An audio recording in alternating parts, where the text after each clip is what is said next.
Yo, yo, yo, what's going on, everybody? Happy Sunday, happy Sunday. I'm here doing a show right now. It's not going to be a long one, it's going to be a somewhat of a short one. I have a really crazy schedule this week. We got Nick's coming up on the podcast tomorrow at 8 p.m. Mountain Time, 7 p.m. Pacific, because I know some of her people are out there who want to listen in. And I'll be working double shifts all week. Not all week, up until Wednesday. What am I talking about? That would be crazy. But so my schedule is going to be a little bit nuts. But so before we start off, the one thing I really want to talk about, and the one piece of advice I would give to anybody trying to start their own podcast and getting into this game is you're going to realize that some of the people you look up to in this and some of the people who I wouldn't even say idolize, but who you've held high in regards are not going to be what they seem. And I'm not talking about you, my man Jake. I'm not going to say any names, but it's just a stark realization I think all of us come upon when we embark on this endeavor of doing this podcast, YouTube gig, Rumble, whatever. So I'm just going to leave it at that. So a couple things I want to touch base on today is consciousness being one, and actually because of our guest tomorrow, this is a conversation we'll be having. I actually wanted to talk about how music can alter your consciousness. So I've had music profoundly alter my consciousness before multiple times, sober and under the influence. Music is a very powerful tool. If you look at all of these indigenous tribes who have been around for ages and ages and ages, they have some kind of ritual dance, they have some kind of ritual music that helps project, whether it's a witch doctor or the villagers themselves, into higher states of consciousness. And there's one tribe too, hopefully I'll find the name before the end of this show, that they use this special type of music to elicit a trance to what I would honestly consider awaken the universal chi within somebody. And they claimed it almost gave people superpowers, which I find pretty interesting. I do think there's a lot of hidden things about human potential that we do not talk about or that are not common knowledge. You look at people who cultivate chi, who do certain practices. I cultivate chi myself, and I can tell you that there is really something to it. There most certainly is. So let me bring up a couple articles. I got a couple of NIH articles on how music can alter states of consciousness, and we're going to talk about these real quick. So let's go have a look here. So we got music ability and altered states of consciousness, an experimental study. This one, unfortunately, is not a very big one. All they have is an abstract. So some theoretical researchers have hypnotized links between music and altered states of consciousness. Music can influence the induction and maintenance of hypnosis. In addition, some altered states of consciousness may stimulate the musical creativity and musical production of mankind. In this research, the relationship between music and altered states of consciousness is studied from an experimental point of view. The experiments were conducted with 30 university students divided into two groups, the hypnosis group and the control group. The test de habilita musicale was applied. The first group did the retest after post-hypnotic suggestions and the second in waking conditions. The statistical analysis proved that the hypnosis group had better results in the retest than the control group, especially in the rhythm test. So that's one I want to bring up real quick. I think it's a profoundly interesting thing, because here in our community, the spiritual community, the awakened community, we talk about frequency and vibration. And I find it very interesting on how these ancient tribal drum beats, these ancient tribal instruments, when played in the succession and the beats per minute they are, can elicit this altered state of consciousness, this altered state of meditation. And I think it is up. You see little Luna coming back on the screen. Hi, baby. What are you doing? So, I think that it's a very interesting thing on how, we always talk about frequency and vibration, and here we have music. Give her a minute. Let her go do her thing. We have frequency and vibration when we talk about our consciousness, and then we also have frequency and vibration when we talk about our music.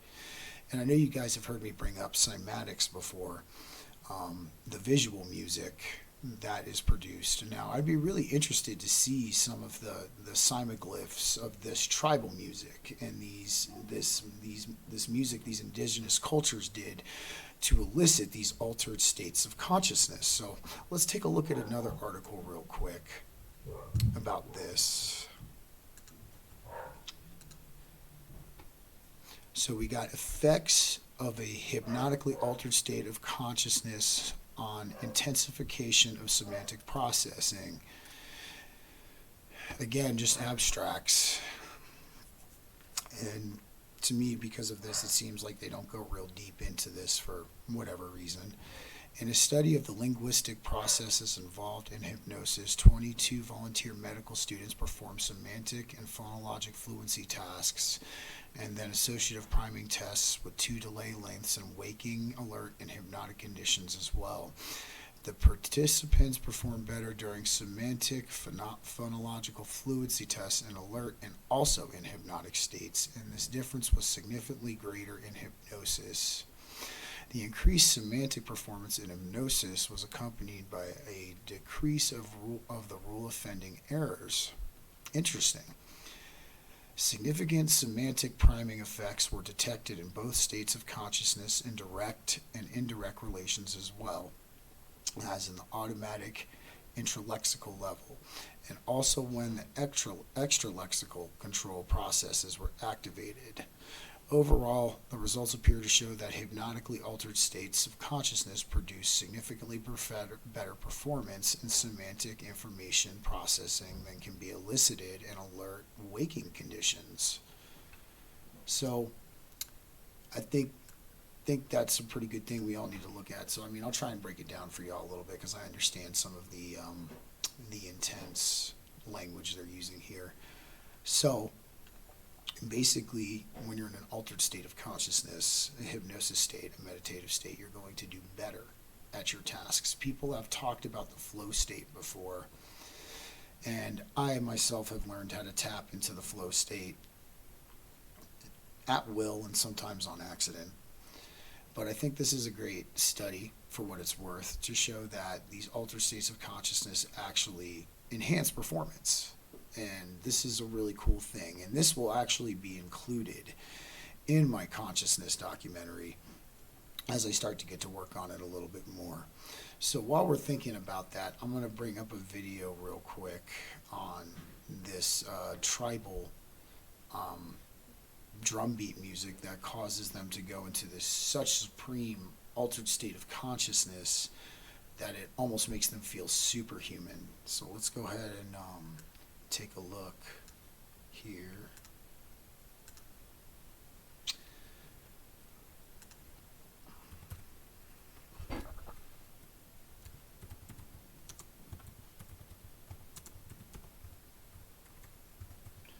See if I can track this article down real quick for y'all, or this video down real quick for you all.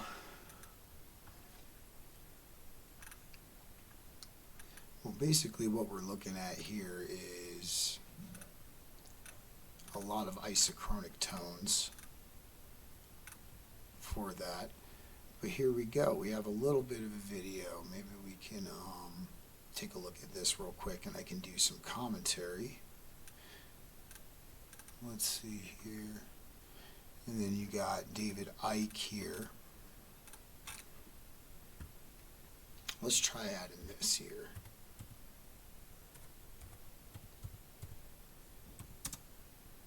Let's go to this.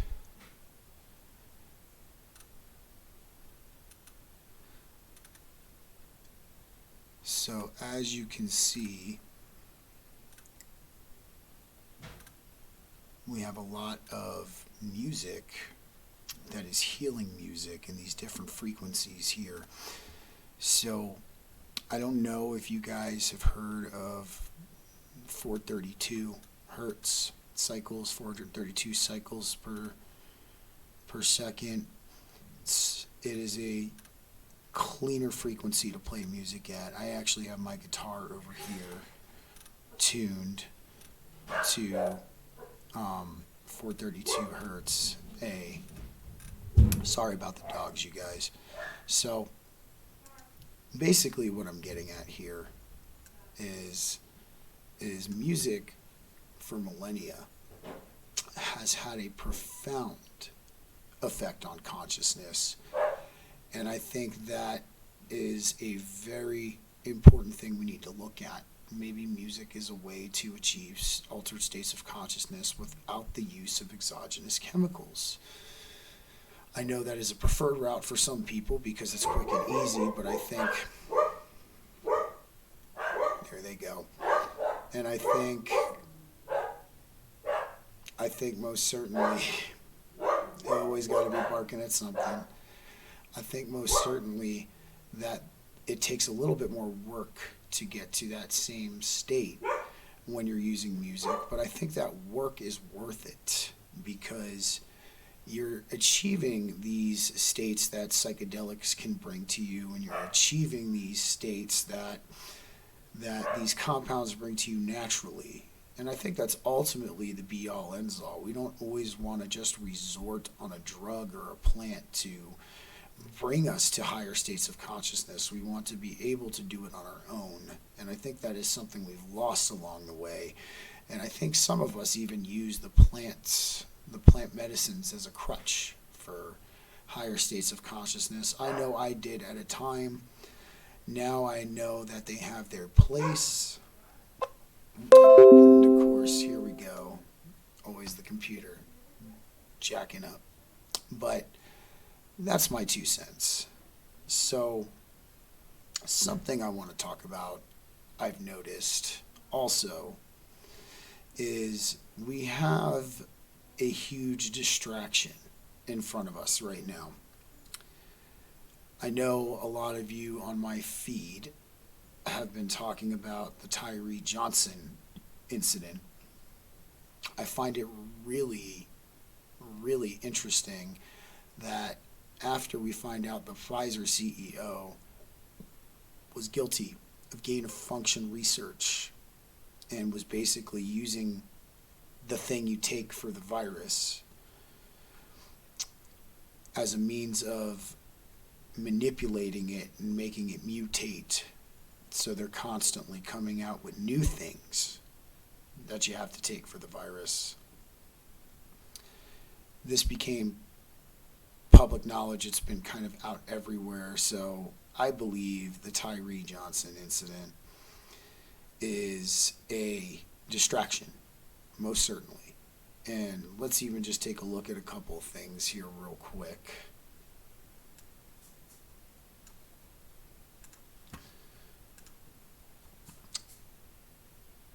So we're on New York Post.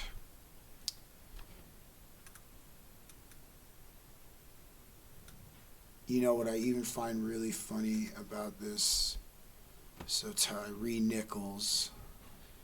What I even find really funny about this is you look at that certain side of the media and they're still trying to call this a racial thing.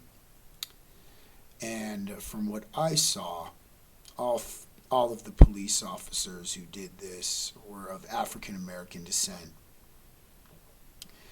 It's amazing the narrative they try to put forth on this stuff. I find it absolutely nuts that they try to do this. So let's see what we got here.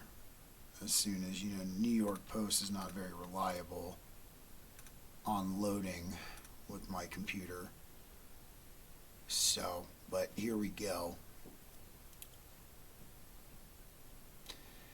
And I know a lot of people, we talk about not getting caught up in what's going on the world stage. We talk about playing non-attachment with your emotions when it comes to things on the world stage. And I've been noticing a lot of people still getting caught up in this.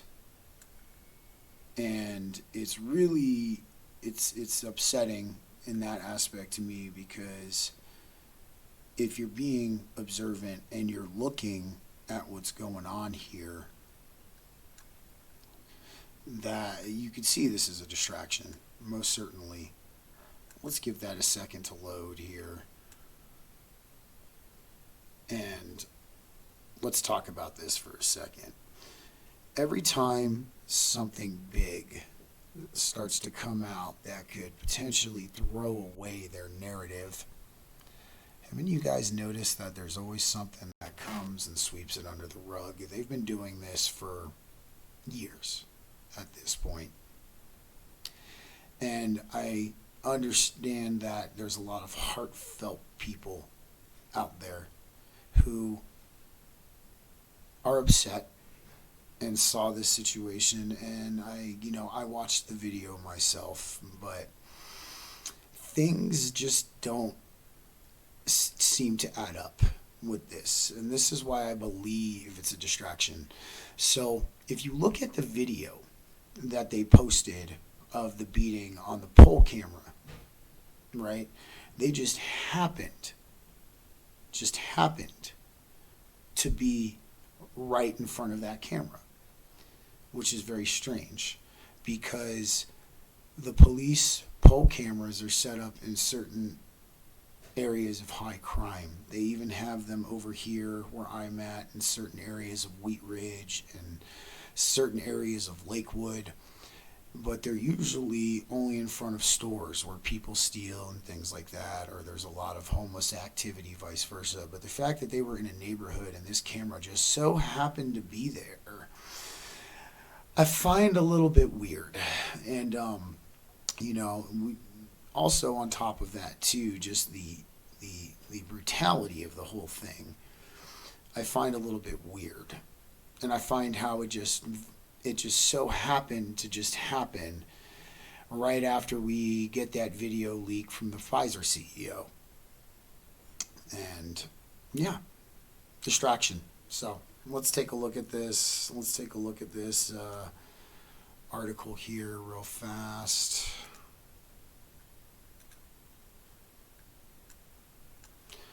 So I guess we got the State of the Union thing going on right now. Let's take a look here.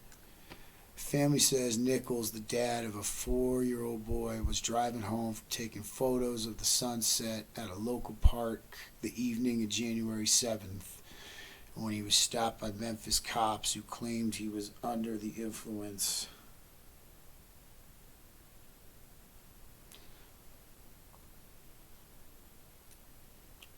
Nichols fled the cops on foot as they appeared to grow increasingly aggressive, and was soon nabbed nearby and given what ended up being a lethal, caught on video beating by the officers.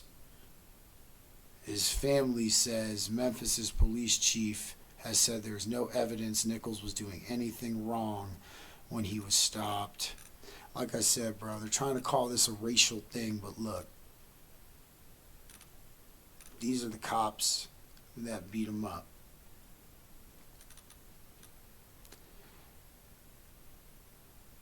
Five cops were fired and quickly charged with a second-degree murder and other raps in the case. So this is even case in point that we have this as a distraction, you guys.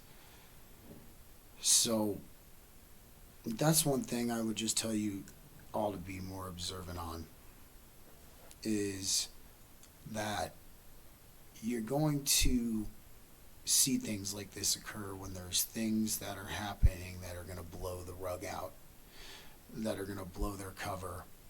The Pfizer CEO admission and all of that is a very big thing that can blow their cover.